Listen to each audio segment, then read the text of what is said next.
अस्सलामुअलैकुम व्यूअर्स। हमारी आज की वीडियो का मौजू है फेमोबैक्स टैबलेट। इस वीडियो में हम हमेशा की तरह इस टैबलेट की हर अहम मालूमात का जिक्र करेंगे, जिनमें इसके फ़वाइद, नुकसानात, इस्तेमाल का तरीका और कौन कौन से अफराद इसे इस्तेमाल कर सकते हैं और किन अफराद में इसकी ममानियत है। इसके अलावा हर वो अहम बात जो आपके लिए जानना ज़रूरी है, आपको इंशाल्लाह इस वीडियो में मिलेगी। आपके पसंदीदा चैनल मेडिसन इन्फो पीके पर मैं आपको खुश आमदीद कहता हूँ। इसके अलावा एक अहम सवाल कि अगर गैस्ट्रिक प्रॉब्लम हो तो ओमेप्राजोल या फेमोटाडीन में से कौन सी मेडिसन बेहतर है, क्योंकि आजकल बहुत ज़्यादा तादाद में यही दो फार्मूले इस्तेमाल किए जाते हैं। तो इसका जवाब भी एंड में दिया जाएगा। तो पहले चलते हैं फेमोबैक्स की तरफ। फेमोबैक्स सीबैक्स कंपनी की प्रोडक्ट है। इसका ब्रांड नेम फेमोबैक्स और फार्मूला फेमोटाडीन है। ये 20 mg और 40 mg की पैकिंग में टैबलेट्स में दस्तियाब हैं। इसके अलावा ये सिरप फार्म में भी फार्मेसीज पर मिल जाता है।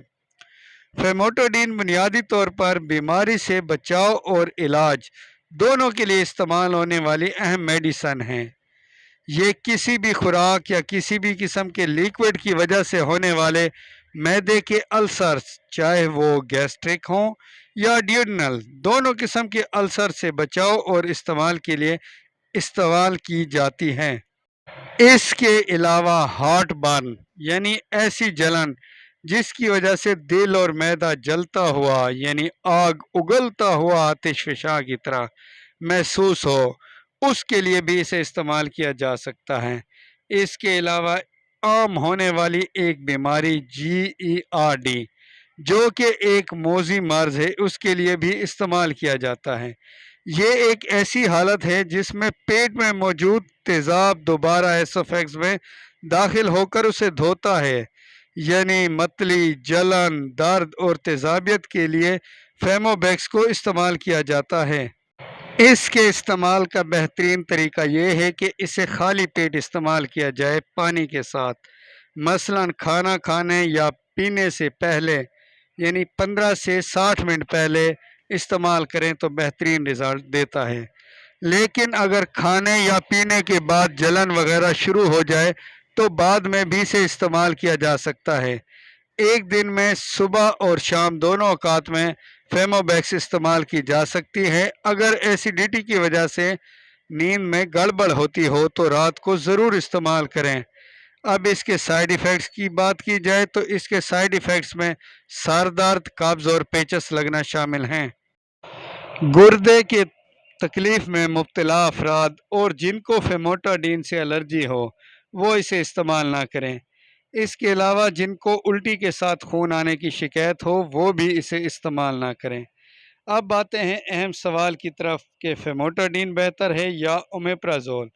तो उसका जवाब ये है कि फेमोटाडीन फौरी रिज़ल्ट देता है और फ़ौरन ही दर्द या तकलीफ़ ख़त्म या कम हो जाती हैं।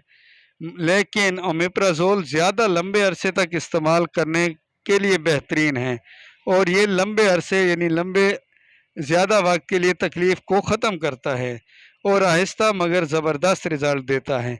इसके अलावा ओमेप्राजोल ड्यूडनल अल्सर और दर्द में ज़्यादा बेहतर रिज़ल्ट देता है। एक और अहम बात की वजाहत कर दूं कि अगर आपने फेमोटाडीन साल्ट खाना हो तो लाजमी नहीं कि आप फेमोबैक्स लें, बल्कि मार्केट में मौजूद कोई भी अच्छी कंपनी जिनका आपको इल्म होना चाहिए, किसी भी कंपनी का जिसका फार्मूला फेमोटाडीन हो 20 या 40 mg, कोई भी इस्तेमाल कर सकते हैं। बल्कि OTC कंपनी ख़ास तौर पर एक है, उनकी टैबलेट जो कि 30 रुपये में पूरी डब्बी मिलती है, उसका भी इंतहाई ही ज़बरदस्त रिज़ल्ट है। बहरहाल मैं रेकमेंड नहीं करूँगा। एक और अहम बात कि ये मेडिसन या कोई भी मेडिसन हमेशा डॉक्टर के मशवरे पर इस्तेमाल करें। इस वीडियो का मकसद सिर्फ आपकी मालूमात में इजाफ़ा करना है, ये नहीं कि आप मेरे कहने पर मेडिसन इस्तेमाल करें।